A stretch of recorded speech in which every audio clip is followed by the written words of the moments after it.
Hola estudiantes, this video is the first video over the preterite tense, which is a past tense in Spanish that you use when you know a specific time something happened. So just like any other tense in Spanish, you always have to take off the old ending of your verb first. That would be like the AR, ER, or IR part, and then you add the new ending. So the point of like changing the AR, ER, IR part to a new ending is so that way you know who is doing the action, whether it's yo, tú, él, ella, usted, nosotros, or ellos, ellas, ustedes doing the action. Also, changing the ending tells you when the action happened, so whether it happened in the present, past, or future. So like all the endings that we've been doing so far this year go with the present tense, whereas when you use these endings, it triggers, oh, this is in the past tense now. So this tense, the preterite tense in particular, that would be equivalent to like a verb ending in ed in Spanish, so like you talked. Or also if I ask, did you talk? That did is another way in English we show the past tense. So once again, this is the past tense. So for AR verbs, here are going to be your new endings.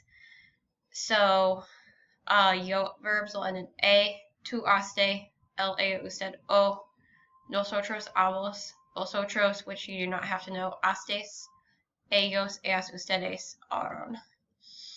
So pause the video, copy those down if you haven't yet. Then if you have an ER or IR verb, here is what they are going to end in. So yo, tú, iste, él, ella, usted, yo, nosotros, imos, vosotros, istes, ellos, ellas, ustedes, iron. So pause the video and write those down if you haven't yet.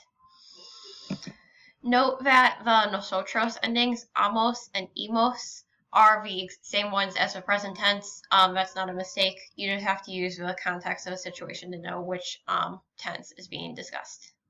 And here are a few example verbs conjugated in the preterite. So we have AR, ER, and IR. Once again, ER and IR have the exact same endings in the preterite tense. As a matter of fact, every tense after the present tense, ER and IR verbs will be the same. So for instance, my yo form, it changes to hablé, I talked, comí, I ate, viví, I lived. The tú form ends in haste or iste, like the chart showed.